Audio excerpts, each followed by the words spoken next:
Hadirin jemaah salat Jumat yang dirahmati Allah Subhanahu wa taala. Di kesempatan yang mulia ini, di Sayyidul Ayyam Yaumul Jum'ati, marilah kita mensadarkan diri untuk selalu bersyukur kepada Allah Subhanahu wa taala. Di saat semua pintu tertutup, maka ada pintu taubat dan hidayah yang selalu terbuka dari Allah Subhanahu wa taala. Dari puncak semua nikmat yang Allah berikan kepada kita, ada nikmat hidayah dan iman yang belum tentu disampaikan dan dianugerahkan kepada siapapun hambanya.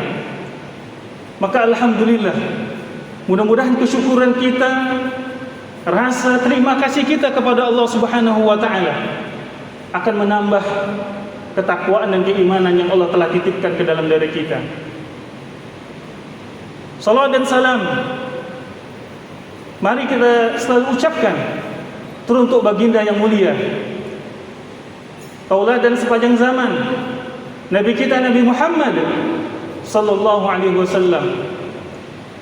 Mudah-mudahan cintanya kita, rindunya kita kepada beliau terwujud dengan senantiasa mengikuti sunnah-sunnah beliau. Khatib berwasiat kepada diri khatib dan tentu kepada hadirin yang saat ini hadir di majlis dan di rangkaian salat Jumat ini. Marilah kita senantiasa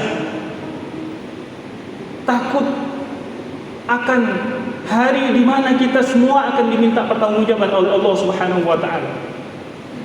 Ada di mana hari kita akan menghadapi suatu peristiwa yang tidak bisa kita tolak. Mau tidak mau, enggan tidak enggan, kita akan menghadapinya, yaitu hari pertemuan dengan Allah Subhanahu wa taala. Ada hari di mana kita akan mempertanggungjawabkannya. Oleh itu sebabnya, marilah bekali diri dengan iman dan takwa kepada Allah Subhanahu wa taala. Mudah-mudahan kita semua selamat dunia sampai akhirat. Hadirin jamaah Jumat yang dirahmati Allah, izinkan khatib pada kesempatan kali ini memberi satu tema, min alamat as-sa'adati wal farah indal mu'min, yaitu sebagian tanda-tanda kebahagiaan seorang mukmin. Hadirin jemaah Jumat yang dirahmati Allah Subhanahu wa taala, di antara sekian banyak yang kita rindukan, di antara munajat-munajat yang sedang kita panjatkan, dan di antara cita-cita dan keinginan yang kita tancapkan, yang kita ingin gapai dalam hidup kita, tiada lain adalah kebahagiaan itu sendiri. Maka para ulama membagi ada kebahagiaan yang hakiki dan ada kebahagiaan yang muaqqati atau yang sementara. Dan yang dicari oleh seorang mukmin tentunya bukanlah suatu kebahagiaan yang fana, melainkan kebahagiaan yang hakiki yang bisa kita raih di dunia hingga akhirat. Al-Imam Ibnu Qayyim Al-Jauziyah mengungkapkan bahwa di antara tanda-tanda kebahagiaan seorang mukmin adalah pertama, kullama zida fi ilmihi zida fi tawadhu'ihi wa khawfihi,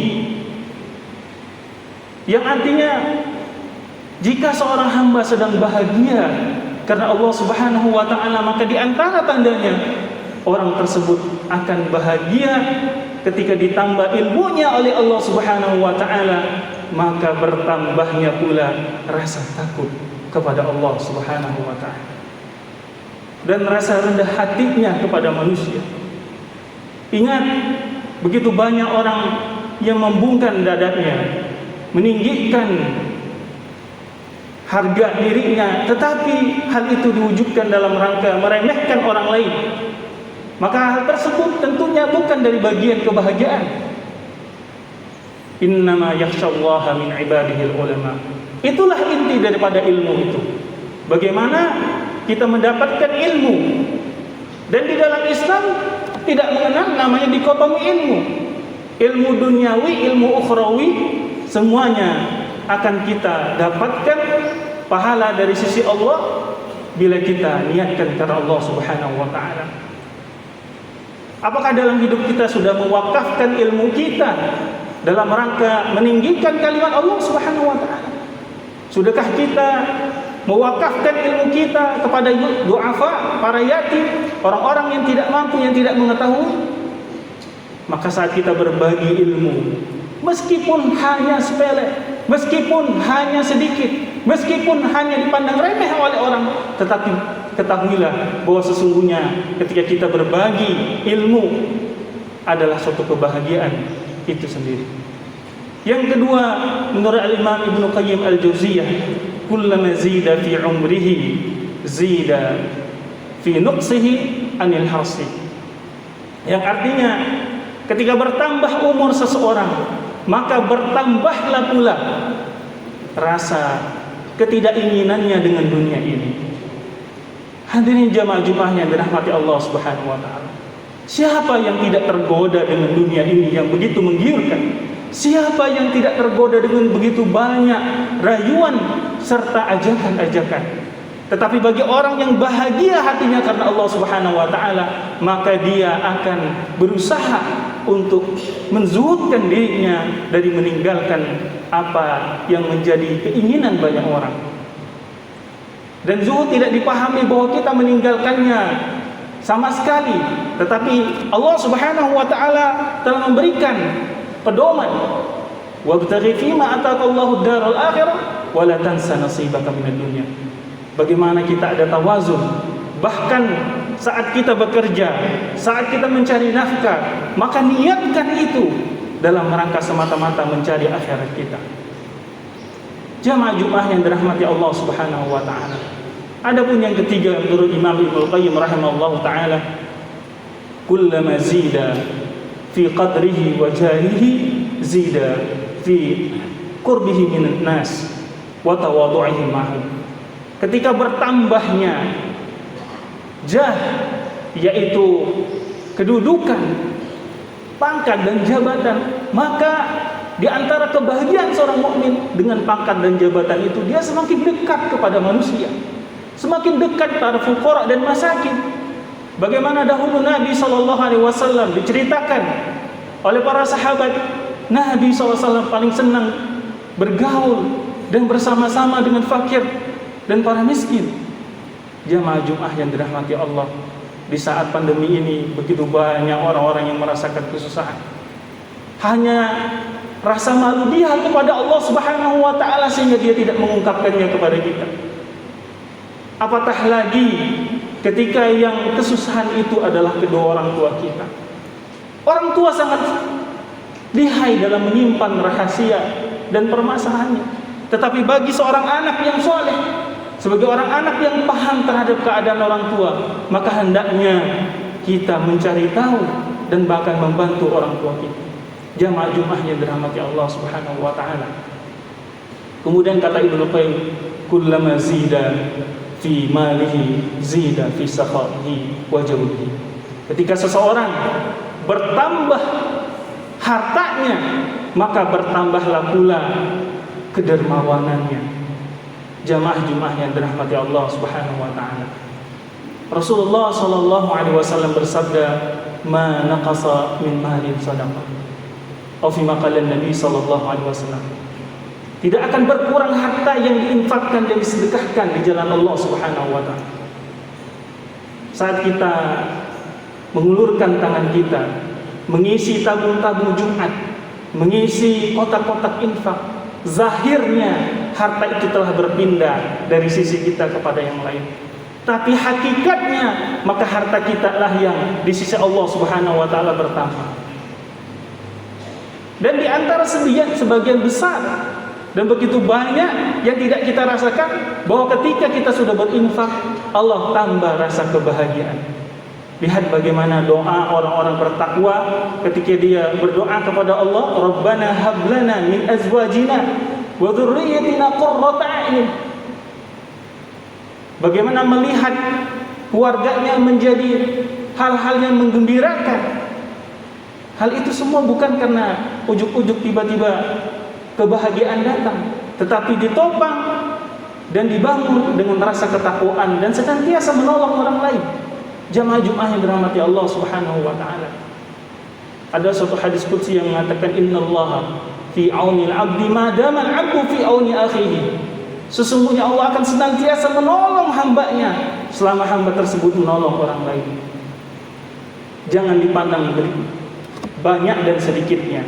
Jangan dipandang mungkin ini orang akan menggunakan apa yang kita infakkan, sedekahkan atau tidak. Tetapi pandanglah karena siapa kita berbuat. Jamaah Jumat yang dirahmati Allah Subhanahu wa taala. Maka mudah-mudahan tanda-tanda kebahagiaan itu ada dalam diri kita, ada dalam keluarga kita. Kita bahagia saat kita bisa berbagi kepada sesama. Kita bahagia karena kita bisa memberikan sedikit manfaat bagi orang lain. Sebagian para ulama mengatakan ketika seseorang sedang atau menghadapi sakaratul maut, maka sungguh Allah Subhanahu wa taala mengabarkan sedikit busyra, kabar gembira terhadap apa-apa yang pernah dilakukan oleh orang tersebut selama di dunianya. Mungkin infak yang kita bilang sedikit tadi, mungkin bantuan yang kita berikan kepada du'afa dan masakin yang sedang butuh-butuhnya, atau mungkin kiriman bulanan yang senantiasa kita transfer kepada orang-orang terdekat kita. Jamaah Jumat yang dirahmati Allah Subhanahu wa taala. Bahagia itu sederhana, tetapi yang sulit adalah bagaimana kita mempraktekkan apa yang sudah tadi dianjurkan oleh Imam Ibnu Qayyim. Jamaah Jumat yang dirahmati Allah Subhanahu wa taala. Puncak dari kebahagiaan itu, kata Imam Al-Ghazali dalam kitabnya Ihya Ulumuddin, bahwa ketakwaan kepada Allah Subhanahu wa taala. Bagaimana kita ke masjid merasa bahagia, bagaimana kita membaca Quran merasa bahagia, bagaimana kita melaksanakan puasa sunnah merasa bahagia. Karena banyak orang di luar sana melaksanakan ibadah, melaksanakan perintah Allah Subhanahu wa taala karena alasan duniawi ataupun bukan karena Allah Subhanahu wa taala. Khatib tutup pada kesempatan kali ini yaitu suatu perkataan Imam Ad-Duti dalam salah satu khutbahnya. Beliau mengatakan, jika seorang hamba diinginkan oleh Allah kebaikan, maka Allah akan berikan hidayah kepada orang tersebut. Dan hal ini juga berirama atau beriringan dengan hadis Rasulullah SAW, bahwasanya sesungguhnya Allah Subhanahu wa taala ketika aradallahu bihi khairan istahmalahu wa sahabatu qalu, sahabat bertanya, ya Rasulullah, bagaimana seseorang itu ketika Allah menghendaki kebaikan kepada dirinya maka dia digunakan. Kemudian Rasulullah SAW menjawab, diberikan hidayah oleh Allah Subhanahu wa taala dengan beramal soleh sebelum dia meninggal dunia. Jamaah Jumat yang dirahmati Allah, mungkin di luar sana orang bahagia mendapatkan uang, di luar sana orang bahagia mendapatkan kenikmatan dunia, tapi kita bahagia ketika Allah berikan hidayah kita bisa sholat malam, Allah berikan hidayah kepada kita bisa tilawah, Allah berikan hidayah kepada kita bisa sholat berjamaah di masjid, Allah beri hidayah kepada kita bisa sholat berjamaah di masjid dalam rangka melaksanakan sholat Jumat. Sungguh hal yang sangat bernilai, yang luar biasa, yang tidak tergantikan oleh dunia bahkan seisinya.